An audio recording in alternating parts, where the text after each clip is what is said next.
Alright guys, welcome back to the Combustion Gamer YouTube channel and Total Immersion Racing edited or changed. So let me give you the rundown of what we're looking at. So obviously I was looking at the championship standings for Season 4 of Total Immersion Racing, but it's Season 2 being in the GTS class.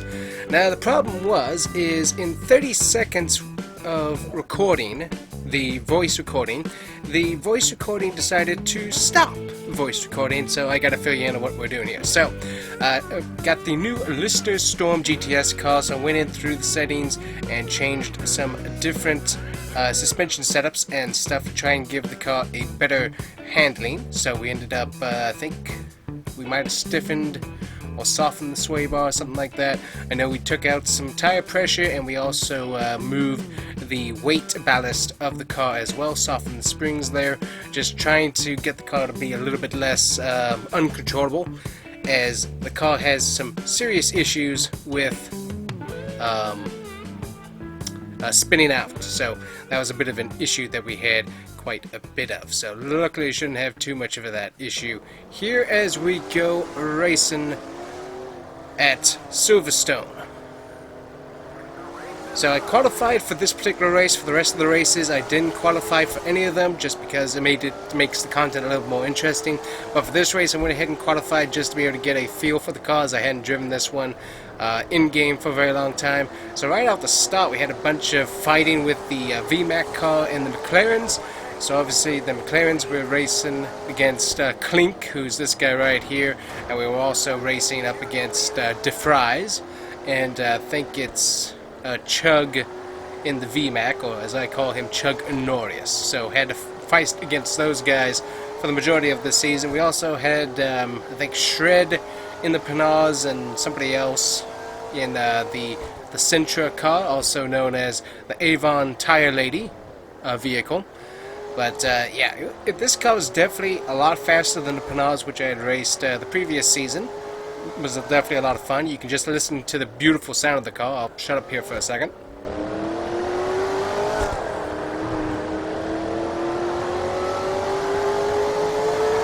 Great sounding car, that's for sure. Doesn't have the best handling, as I think you're about to see right here.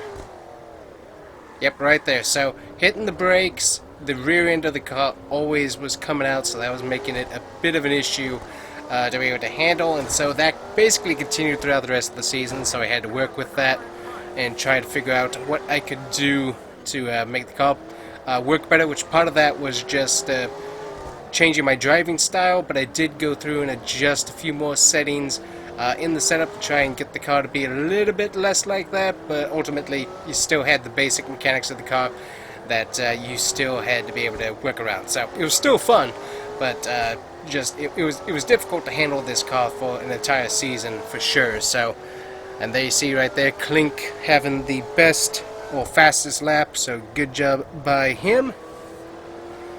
But yeah, lots of fun, and I think ultimately I got past him here again by lap 2. Let's see here, I think I got past him right here. Yep, so just hit him right there, able to get past him, and I was able to go on and win the race at the end. No issues from him for the rest of it, which was nice. And I was able to put a pretty good gap on him as well and finish the race in first, so first one of the season, really good. Next up was Sebring. Now Sebring, the McLarens are always good here because you have those two long straights, really fast racetrack, and that is just where the McLarens really excel. This also was my first race of the season where I was coming up from the back, so a little bit more work I had to put in to the car, but it was still fun. But yeah, I had to get around all these guys and then go after the rest of my class to be able to try and get further along. Also, it's a very technical course, so a lot of little areas like this, and with the high-speed sections, what we get once we get to the straightaways, making sure that the car wasn't going to spin out on me ended up being a bit more of an issue, as this car just really is very tail-happy and really does come around on you pretty quick. So a lot of work that I had to put into not doing that, and just trying to be as competitive as possible. So a little bit difficult, but it did work out. Also, I think I was commenting throughout this race that I really wanted to see NASCAR start circulating some different road courses, mostly in the U.S. I kind of wanted them to come to Sebring, go back to the Daytona road course. There was another road course in my mind that I wanted to see them go to, but I was talking about also how good the Portland race was, and how the first 2 races I remember watching, they weren't that good, but then the third race that we just had with Shane Van Gisbergen coming and winning, really cool, SVG, that was a really fun race and really enjoyed that. So I talked about that a little bit while I was racing here, and I think I was able to get around these 3 guys, but I never did catch up to the McLarens, as just with the straightaways and stuff, they had a huge advantage, and it's just impossible to really catch up to them on a track like this with this many straights. But basically talked a little bit about NASCAR and wanted to see them do a little more road course stuff. Not really wanting them to do any international things, and that's still kind of my view. Not really wanting to see them do a lot of international type racing. The only thing that I would say that I'd like them to see is probably at Rockingham, which is coming up later on in this season, of the TIR mode here in a bit. But that would be the only track that's outside of the country that I want to see them go to. So yeah, ended up being able to put a gap on the rest of my class, but just was never able to catch up to the McLarens. Unfortunately, just didn't quite have the car or enough speed to really catch up to that McLaren team, as they're just really fast at these tracks. So that would lead us to our next track coming up here, and that third was definitely good, but we need to do better. It was Monza. So Monza, once again, another straight race course. Luckily, I'm pretty good at this track, but I was, after that Sebring race, I really was concerned that I wasn't going to be able to catch up to the McLarens, because my whole goal for this season was to get the championship and then be able to go and drive the Pro Series or LMPs. Really wanted to be able to do that. Did that with the first class GT. Didn't win the first championship, but was able to win the second. Wasn't able to win the first championship in the GTS, unfortunately. Missed it out by 1 point. Make sure you check those videos out. But was able to come back.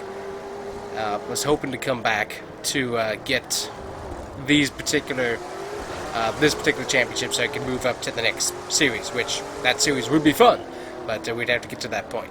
So luckily, was able to move through the pack pretty quick here in the first part of the race, able to get past the majority of my classmates and be able to start moving towards those McLarens. But you can kind of watch the progress of the McLarens there on the mini-map. Those guys, once again, really fast. So this was going to be a bit of a battle to try and get past them, as they were just going to be really quick.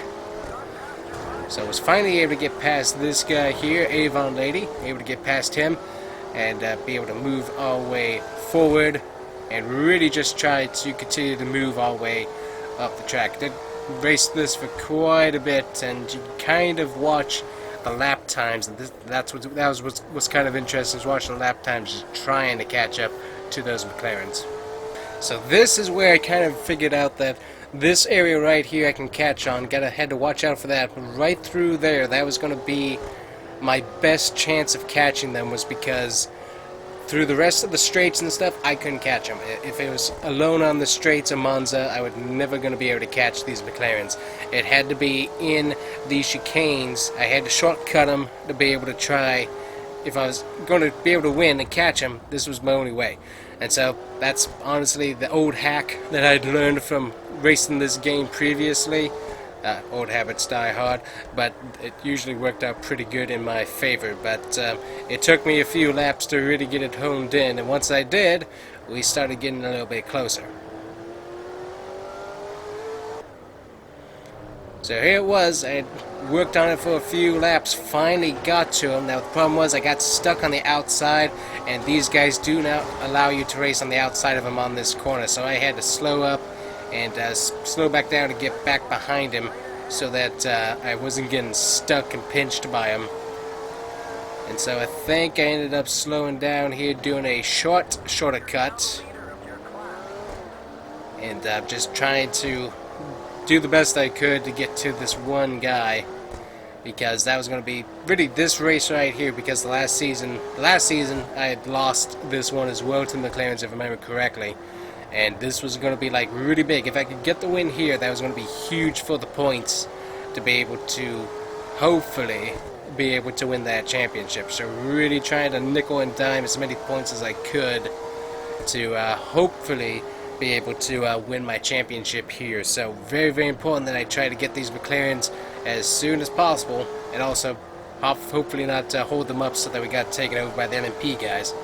But really, really important to try and beat these guys as best as I could, because you can see how far we are racing. We're racing super hard here. 1 minute 43 second lap time, and we're so far gone from the rest of our class. I mean, it's just insane how fast these McLarens are. It's just, luckily I was able to get past him there, and ultimately I think we had a little shuffle back and forth, but luckily able to come back for the final lap, able to win without having any issue, which was huge for the points. Very, very important to be able to get that right there to help us out points wise. So very important to be able to get that done. Also got my fastest lap there, but let me see here. So there we go. So 3 points separating me and the top McLaren. So very important to get that fastest lap time to be able to hopefully just keep getting the best position possible. Also keeping that guy happy. And then of course I went to Silverstone, or Springfield. I said Silverstone. That's the UK trip thing. But anyways, yeah. So started that race. Put on a tire clinic, got the fastest lap time. Yeah, I destroyed the field, so I mean that was just beautiful, absolutely beautiful. Got my lead extended there just a little bit more, but yeah, I absolutely dominated there at Springfield, and we moved on from there. But yeah, that was a pretty fast race there, really good. Then we started out at Rockingham. So this is the track that I'd kind of like to see NASCAR go to, honestly. I think it's still upright if they haven't destroyed it for condominiums, which I think was in the potential plans for the local municipality. Always love the municipalities that just have to destroy the racetracks and then whine and complain about street races. It's like there are the dumbos that are going to go out and street race, whether there's a racetrack around or not. But there would be less of them, and you'd have less encouragement for them if you had an actual racetrack for the people that just want to race to be able to go to. But let me get off my hobby horse. So anyways, Rockingham, never one of my better tracks. Once again, this was, I think they had the same issue last year. I only ended up getting to third, which was good, but that really wasn't good for me points-wise. So I really need to be able to have the best race I could have here at Rockingham. And Rockingham's difficult by itself, but with this car it's even more difficult because it's a flat turns, really, really bad. And so being able to try and get the grip to stick with the car, difficult, very, very difficult to try and do that. Also, I think I commented at some point during this whole recording session, because it took like 2 hours I recorded it. It was going to end up being about I think it was going to split it up into like 4 videos, something like that. Unfortunately, because I lost my voice audio, we're just doing a summary, because I'm not recording 2 hours of voice when I'm not actually in the action. It's not the same. So I'm not going to put myself through that, and I'm not going to put you through that, because it won't be as good as it was when I was actually racing. So I think whatever the time of this video ends up will be, it'll give you the basic idea without making you slog through 4 different videos of me reacting to myself, because I don't think we need that. But anyways, I think I had commented on this that obviously I'm working on a new screen setup, and the screen setup seemed like it was working really good, making it a little bit brighter and a little bit more detailed, I guess. Because it's a 1080 HD with 60 frames per second, and I think it's a 41-inch. I'm looking at it right now. I think it's a 41-inch screen, but worked out really good, so like it. So I commented on that, and then this was the final lap. I hadn't gotten any ground on this McLaren, and then suddenly he's there. I don't know what happened to him. He just seemed to slow down. I'm not sure what happened, but I was able to finally get to him, and I think he might come back at me right here. Nope, but yeah, luckily I was able to get past him. which was really good for me points-wise. And just working, I was kind of hoping that the other guy would have a spin-out moment to be so I could grab first, but the main thing I ended up was just going slow and trying to make sure I didn't spin out, because I wanted to make sure that I kept that guy behind me. Plus also trying to see if I could keep hold on to my fastest lap, which was going to give me that extra point. Very important. So, like Rockingham, it's a very technical course. What I hate, though, is the infield. Very much like the Roval, has a lot of flat turns, but obviously the oval section of the track is great. Lots of fun. So, I liked that, but yeah, actually made a better fastest lap, so that was good. So, good turnout at Rockingham. So, after Rockingham, obviously, we go to the Austrian Talladega, or Tellerhammering. I don't know how to pronounce it, so basically I just have come up with Austrian Talladega. If you know how to pronounce this track, let me know. Also, I think I talked about while I was racing this, is that I'm not actually sure if this is a real track or not. Let me actually look this up while I'm talking about it, but I was like, I've never found anything about this track in existence, so I'm thinking that it is a fictional track that they made, much like Springfield. Let's see, Tellerhammering Austrian race circuit. We'll see if I can find anything, but it took me a little while here to be able to get around the previous class guys, and then it took me a really long time to really work after these guys here, really working after them to try and get after them. So luckily I was able to finally get to the front, I think. Let's see here.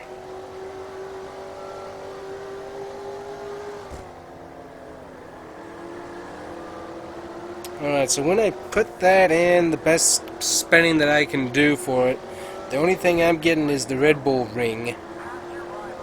Obviously that's Spielberg. I don't see anything else. I'm thinking it's fictional then. Would be my best guess. Interesting. Alright, where we at? So, yeah, so I'd gotten up to third here. I'm not sure if I'm going to show it. Nope, didn't show it. But, oh wait, no, here it is. Yeah. So this is the final lap. And so it's like everything has to go well here. And then I go into the dirt. That slows me up. I think I had all kinds of little issues on this lap, but I'm like, come on, I'm here.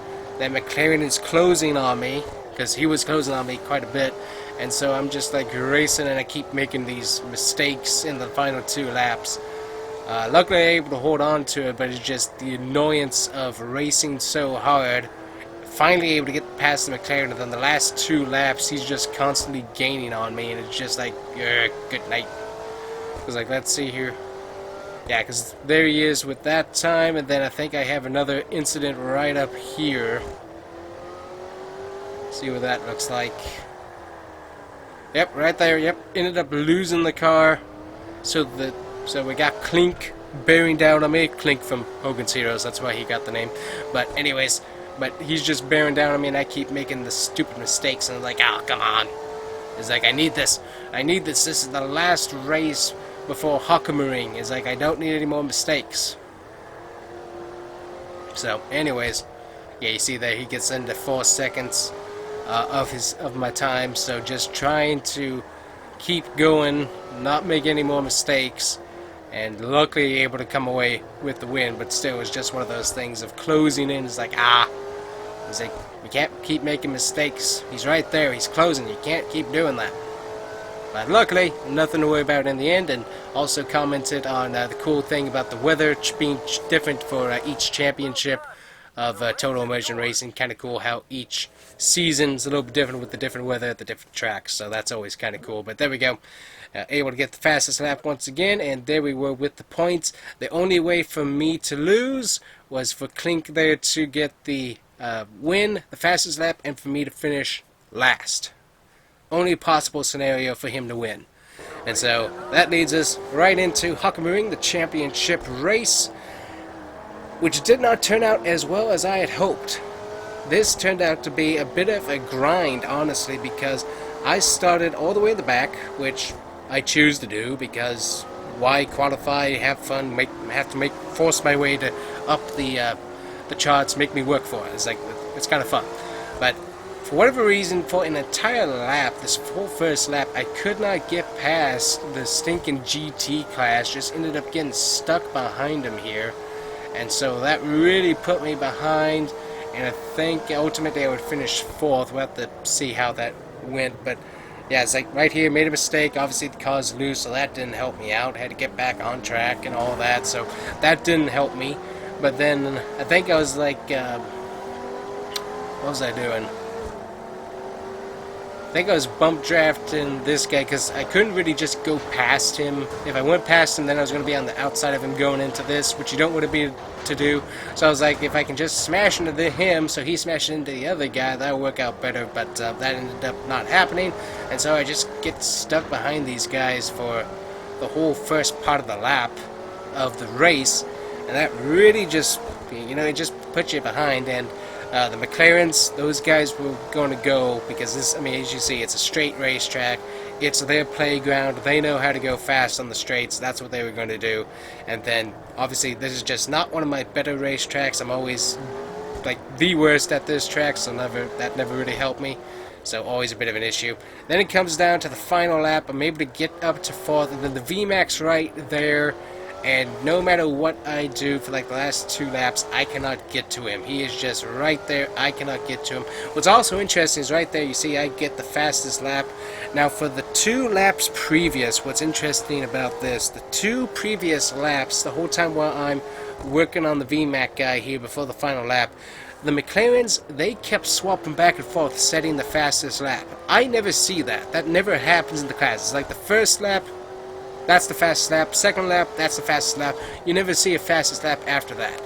But because I was setting the fastest time here, those McLarens, Clink in particular, they hit the afterburner and were like, we gotta go, because this guy, he's got a fastest lap. If he gets to us, we're done for the championship. And so they hit afterburner, and I think Clink here ultimately finished.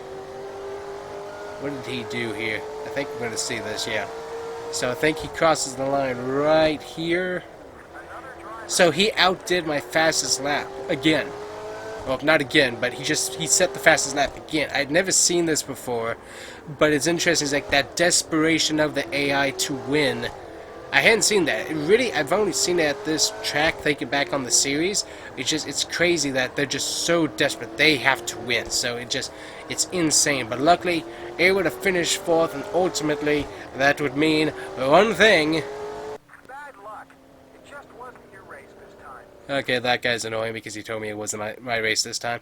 But I won the championship. I got the points that I needed to win the GTS championship in Season 2 right there by 2 points. Still razor thin on the point standings. It's insane how close those are, but still able to do it. And then, obviously, for the next season, my job offer, the Panaz LMP Pro, the Spirit of America Mobile.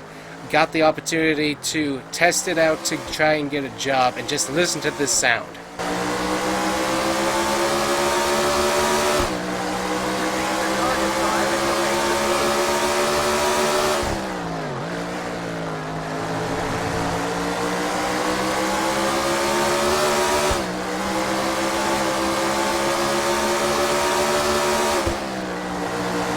This thing just has an incredible sound, and the handling on this car is also incredible. It is just so fast and just has a great sound. Also, the styling on it, absolutely awesome. And of course, it has the greatest thing going for it. I mean, it's got the Star Spangled Banner all over this thing. And of course, it's Panaz. So I mean, how could you not go wrong? It's powered by Ford.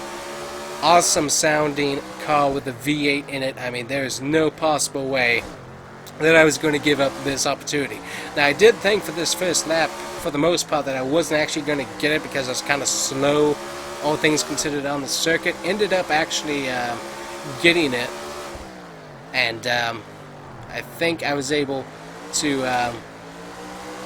defeat it pretty good here. Let's see how I do. But just listen to that sound. That is just so beautiful. Just a beautiful car.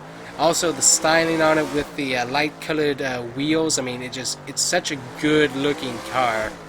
I mean, honestly, this was the car, because I think I was at Rockingham and I was thinking about what car do I want to drive if I get into the LMP class, which obviously I did because I won the championship, so I was able to do that. Right there, beat it by, yeah, the target was a 143, I beat it with a 134, so I mean, there you go. That's how we did that. But anyways, I was thinking, and there's the dome car, which is black and white, it has terrible handling. It's super fast, but terrible handling. There's the BMW car that's in this class. It has great handling, but it's so stinking slow. And then there's the Audis and the Bentleys, and those things are fast, but they really are very tail happy and really will spin out on you quite a lot. And then there's this car. This thing's a little bit tail happy as well, but the handling on this car is just beautiful. I mean, it's an awesome handling car, and I was just like, this is the car I want to drive. And luckily, that is the highest leveled car that offered me a job in the LMP. So I was like, hey, we're going to take it and we're going to get this car signed. And luckily we did. And so obviously for next season, hopefully if I can get the voice recording, not to shut off on me after 30 seconds of recording, very irritating. We're going to have multiple videos, hopefully multiple videos, of the 9-race season in the LMP class, in the pro class of Total Immersion Racing, because I think it's going to be a lot of fun. I also think we're going to be racing like 7 laps in the series, so that'll be interesting, but still, excited to have fun with this car. Hopefully you guys enjoyed this brief summary of everything I had to go through for 2 hours of recording, and end up finding out that my voice was not recorded the entire time. Anyways, guys, thank you so much for watching. Make sure to hit that like and subscribe button, and we'll see you guys here next time on the Combustion Gamer YouTube channel, hopefully with some more Total Immersion Racing with my original voice recording and not a voiceover. Thank you. See you next time. Bye-bye.